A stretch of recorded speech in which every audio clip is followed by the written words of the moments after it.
Trust falls. A long-distance love confession. The moment I saw Tinder on his phone, my world collapsed into an emotional sinkhole I didn't see coming. One second, we were peacefully coexisting on my bed. The next, I was questioning everything about our relationship. His casual confusion seemed genuine, but doubt is a parasite that feeds on distance. How can I believe someone I only see every 8 weeks? How can I trust what I can't see? I never intended to fall in love that summer. The seasonal job was supposed to be my escape, a brief adventure away from the tedious rhythm of college life. At 21, I was hungry for independence, for new experiences that would remind me there was a world beyond textbooks and term papers. When I packed my car and drove toward the mountains, relationship was the furthest thing from my mind. The job itself was nothing special. Long hours, mediocre pay, the typical seasonal grind that thousands of college students endure each summer. But there was something magical about being somewhere completely new, surrounded by people who didn't know my history or my habits. I could reinvent myself, even if just for 3 months. He was 3 years older, with a quiet confidence that immediately caught my attention. Unlike the boys from my campus who wore their insecurities like badges of honor, he seemed comfortable in his own skin.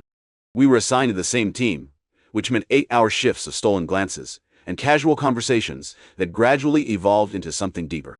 Our first real conversation happened during a rare thunderstorm that forced everyone inside. Huddled under the staff lodge's leaking roof, we discovered a shared love for obscure documentaries and breakfast food at midnight. It was the kind of conversation that makes you forget about time, about responsibilities, about the fact that summer jobs are temporary by definition. As the weeks passed, our connection deepened into something I hadn't experienced before. It wasn't just physical attraction, though that was certainly part of it. There was an intellectual compatibility, a sense that I could express my most authentic thoughts without fear of judgment. By midsummer, we were inseparable, spending every free moment exploring the wilderness around us or having deep conversations under star-filled skies. But summer jobs end. That's their nature. As August approached, the reality of our separation loomed like a shadow over our newfound happiness. I had to return to college, over 1,000 miles away.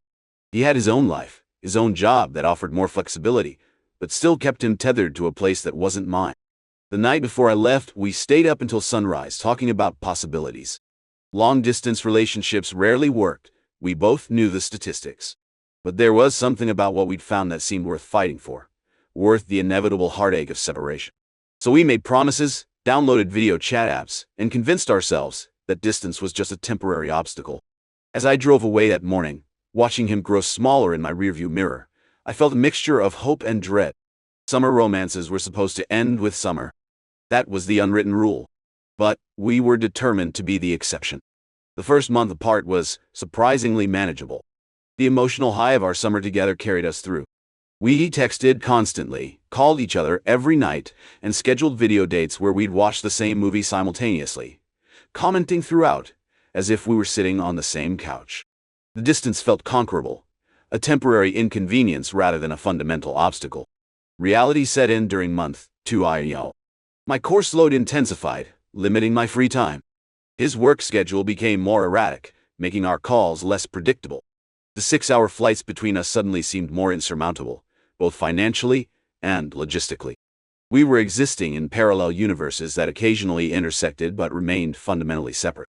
By month 3, I was intimately familiar with the particular pain of long-distance relationships. It wasn't just missing his physical presence. Though that ache was constant, it was the smaller losses that accumulated daily.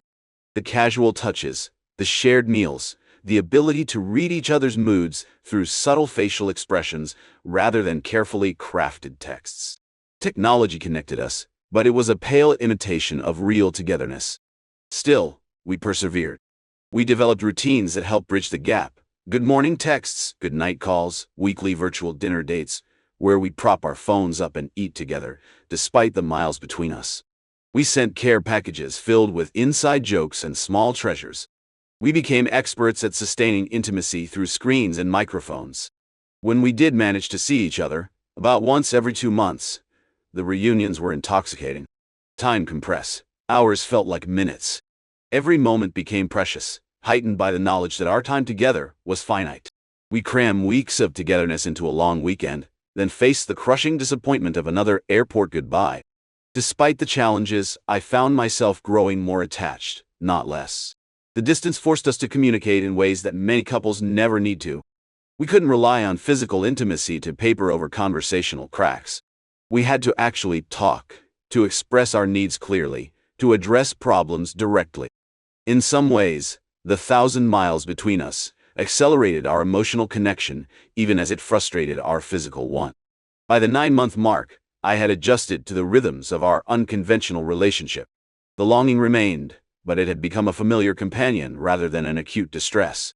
We had survived 3 seasons apart, weathering holidays, finals weeks, family emergencies, and work crises. I began to believe that we might actually beat the odds stacked against long-distance couples. And then he booked a flight to visit me for my birthday, and everything changed. I spent weeks anticipating his arrival. My roommates had come to recognize the pattern: the cleaning frenzy, the extra attention to my appearance, the general buzzing energy that preceded his visits. I bought new sheets for my bed, reorganized my closet, stocked the refrigerator with his favorite snacks. These preparations were partly practical, partly ritualistic, my way of controlling what little I could about our precious time together. When I picked him up from the airport, the familiar rush of seeing him in person washed over me. No matter how many video calls we shared, they never captured the full reality of him. His height, his smell, the exact shade of his eyes. Each reunion began with this moment of recalibration, of remembering the physical truth of the person I loved. The first 2 days of his visit were perfect. We explored my college town, introducing him to my favorite study spots and the coffee shop where I spent most of my waking hours. I showed him off to friends who had only seen him through my phone screen. We cooked dinner in my tiny apartment kitchen, laughing as we bumped into each other in the limited space. The usual long-distance heaviness lifted, replaced by the simple joy of ordinary togetherness. My birthday fell on the 3rd day of his visit. Nothing extravagant, just dinner with a few close friends, followed by drinks at a local bar. It was the kind of casual celebration that wouldn't have been noteworthy, except for his presence. Having him beside me, his arm casually draped around my shoulders as my friend sang an off-key rendition of Happy Birthday, felt like the real gift. We both drank more than usual that night. Not dangerously so, but enough that the edges of the world softened pleasantly. Back at my apartment, we collapsed onto my bed, content in our mild intoxication and the knowledge that we had 2 more days together before reality reclaimed us. That's when it happened, the moment that would replay in my mind for days afterward. We were lying side by side, scrolling through our phones in comfortable silence, when he suddenly spoke. "There's Tinder on my phone?" His voice held genuine confusion. I glanced over at his screen, registering the familiar flame logo without immediately processing its significance. He turned the phone toward me, showing me the app sitting among his others as if it belonged there. "I must have accidentally re-downloaded it while scrolling through the App Store for that game," he continued, his brow furrowed. I nodded, returning to my own phone without comment. It was such a small moment, a 10-second exchange, that shouldn't have registered among the hundreds of other interactions during his visit. Yet something about it stuck to me, a burr catching on the fabric of my consciousness. The rest of the evening continued normally. We watched a movie, falling asleep halfway through as the alcohol in our systems demanded rest. But when I woke in the middle of the night, my mind immediately retrieved the image of Tinder on his phone, examining it with the heightened anxiety that only exists in the hours before dawn. Why would he show me if he had something to hide? Wouldn't a guilty person have deleted the app silently, hoping I wouldn't notice? His confusion seemed genuine. I had watched his face closely enough to see the surprise in his eyes. And yet the doubt had been planted. By morning, I had convinced myself it was nothing. People accidentally download apps all the time. The App Store's interface practically encourages mindless scrolling and tapping. It would be ridiculous to make an issue of something so easily explained. I pushed the thought away as we went about our day, determined not to let an errant app spoil our limited time together. But doubt, once established, is remarkably persistent. Throughout the day, my mind kept circling back to questions I didn't want to ask. What if the confusion was an act? What if he had been using Tinder all along, maintaining a secret life in the long stretches between our visits? The 1,000 miles between us suddenly felt like the perfect cover for deception. I told myself I was being irrational.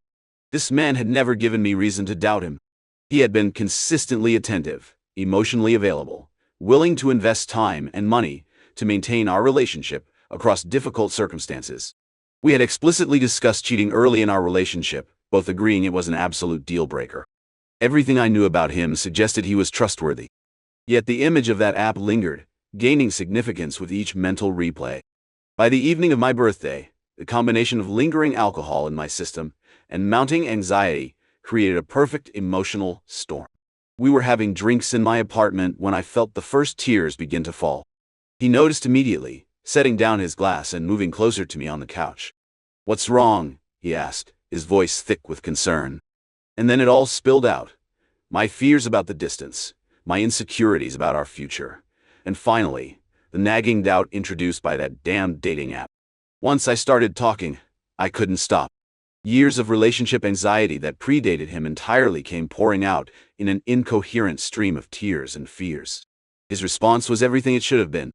Despite being somewhat intoxicated himself, he listened patiently, holding me as I cried. He explained again that the app's presence was an accident, that he hadn't even noticed it until that moment on the bed. He expressed regret for deleting it immediately, wishing he had shown me that he wasn't even logged in. Most importantly, he validated my feelings. He didn't dismiss my anxiety or make me feel irrational for questioning him. Instead, he acknowledged that he would likely feel the same way, possibly worse, if our positions were reversed. His empathy diffused much of my immediate distress, allowing me to regain my emotional balance. By the time we went to bed that night, the crisis seemed resolved. He had reassured me. I had chosen to believe him. The remaining days of his visit passed without further incident, filled with the bittersweet awareness that our time together was rapidly diminishing. The goodbye at the airport was as wrenching as always. We clung to each other near the security checkpoint, making promises about the next visit, already calculating the days until we would be together again. I watched him disappear into the crowd of travelers, then drove home to my suddenly empty apartment, beginning the familiar process of readjusting to solitude. It wasn't until he was gone, until the physical reassurance of his presence was removed, that the doubt began to creep back in. Not as intensely as before, but as a quiet undercurrent to my thoughts. I believed him. I truly did. But belief, I was learning, isn't always enough to silence anxiety. In the days that followed, I found myself replaying our entire relationship, searching for other signs I might have missed. I scrolled through old text conversations, looking for suspicious gaps or changes in communication patterns. I examined his social media more carefully, noting who commented on his posts and how he responded. I was becoming the person I'd always dreaded, suspicious, hypervigilant, unable to trust. The rational part of me recognized this behavior as unhealthy.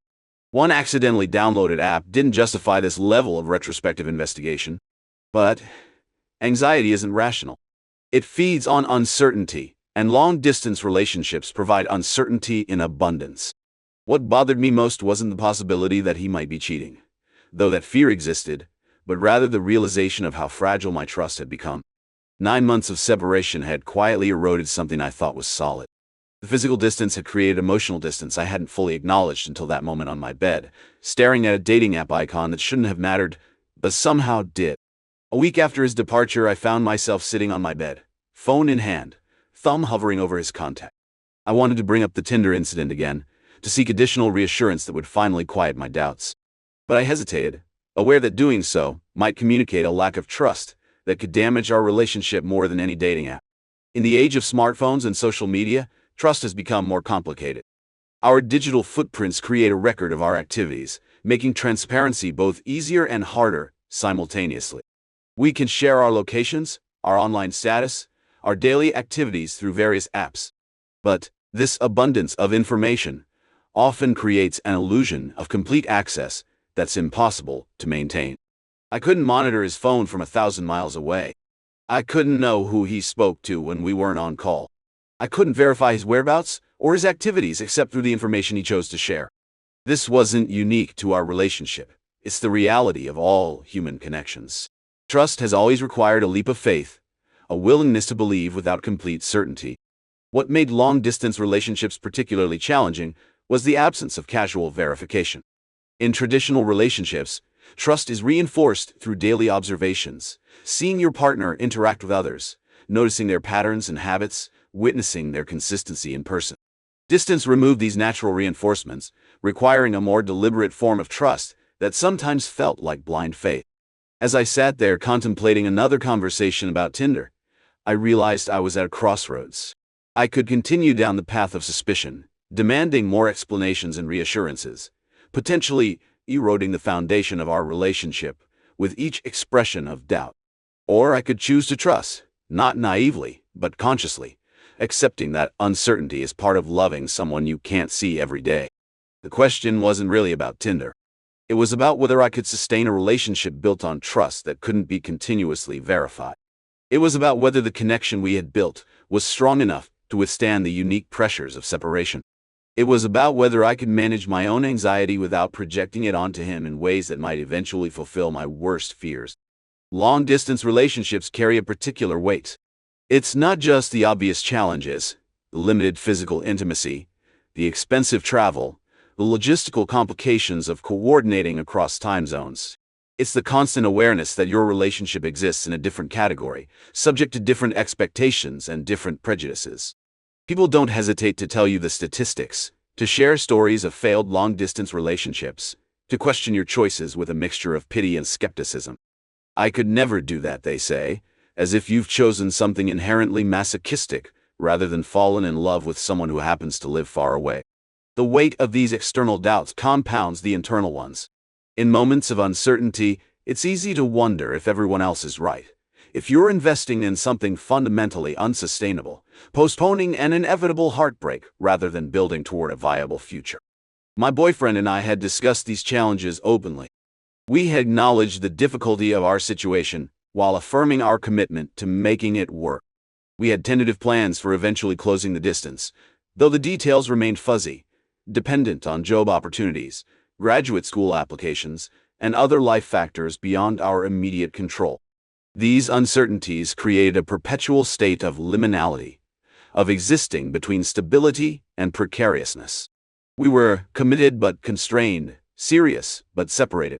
This in-between state made incidents like the Tinder discovery more significant than they might be in other contexts. Without the reassurance of daily physical presence, small doubts could expand to fill the space between us. As days passed without me mentioning Tinder again, I noticed a gradual easing of my anxiety. Our regular calls continued, filled with the usual mix of daily updates, shared jokes, and deeper conversations about our futures. He sent me silly selfies from work, articles he thought I'd enjoy, voice messages when he knew I was studying and couldn't talk. These small acts of connection helped restore my equilibrium, reminding me why I had chosen to believe in us despite the challenges. Still, something had shifted.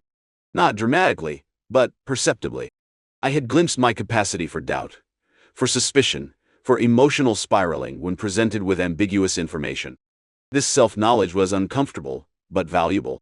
It forced me to examine my insecurities more honestly, and to consider how they might affect our relationship if left unaddressed.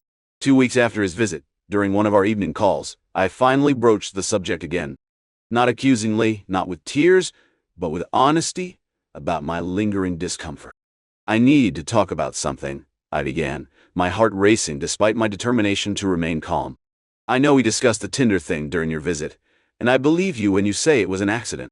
But I've been struggling with some insecurity about it, and I thought it would be better to tell you than to let it fester."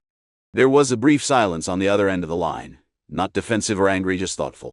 When he spoke, his voice was gentle, concerned. "I understand," he said. "I've actually been wondering if that was still bothering you. I should have handled it better when it happened." We talked for nearly 2 hours, covering territory that extended far beyond dating apps.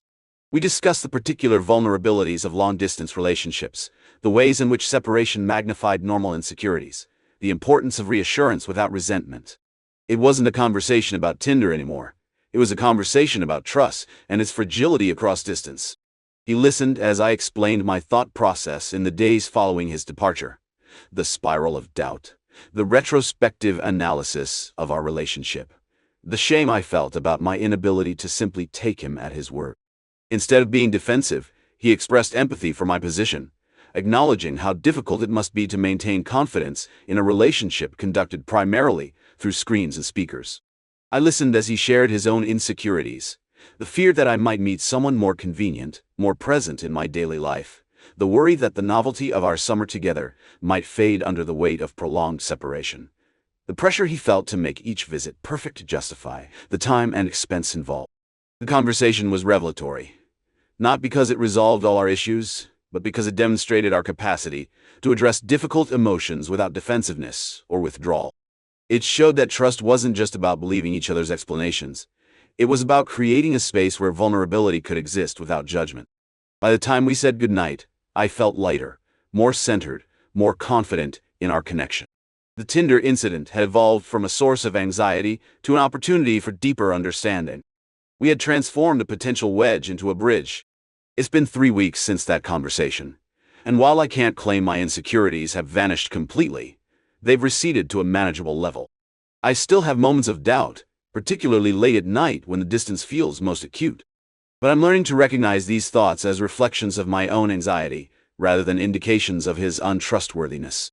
Long-distance relationships require a particular kind of faith, not blind, not unquestioning, but deliberate and renewed daily.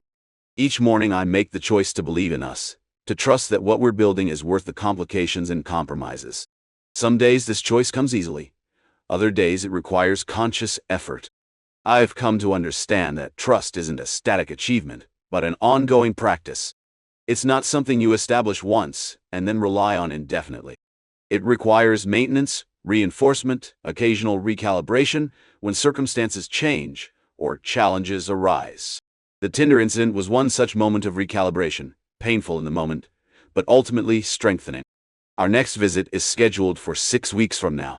He'll fly out during his company's slow period, staying for a full week this time. I'm looking forward to it with the usual anticipation, but also with a new appreciation for the complexity of our connection. We've weathered a small storm together and emerged with greater understanding of each other's fears and needs. Distance remains our primary challenge, but it's no longer the only lens through which I view our relationship. I see us now as two people learning to love across barriers, developing communication skills and emotional resilience that many couples never need to cultivate. There's a strange pride in that, in knowing we're building something that requires more intention, more conscious effort than proximity would demand. I don't know what the future holds for us. The logistics of eventually closing the distance remain complicated, dependent on career opportunities and life circumstances that may change in unexpected ways. But I'm more confident now in our ability to navigate those uncertainties together, to make decisions based on mutual understanding rather than fear or insecurity. The Tinder app is long gone from his phone, but the conversation it prompted remains one of the most significant in our relationship. It forced us to confront the vulnerability inherent in loving someone from afar, to acknowledge that trust is both essential and fragile when physical presence is intermittent. As I write this, my phone pings with a message from him, just a photo of the sunset from his apartment window, captioned with a simple "thinking of you." These small connections sustain us between visits, bridging the physical gap with emotional presence. Each one is a reminder of why I continue to choose this complicated, challenging, rewarding relationship. Long distance isn't for everyone. It requires patience, resilience, and a tolerance for uncertainty that can be exhausting at times. But it also offers a unique opportunity to build a foundation based on communication and trust rather than convenience or habit. We're learning to love deliberately, across miles and time zones, in a way that many relationships never require. And that, despite all the challenges, feels like something worth fighting for.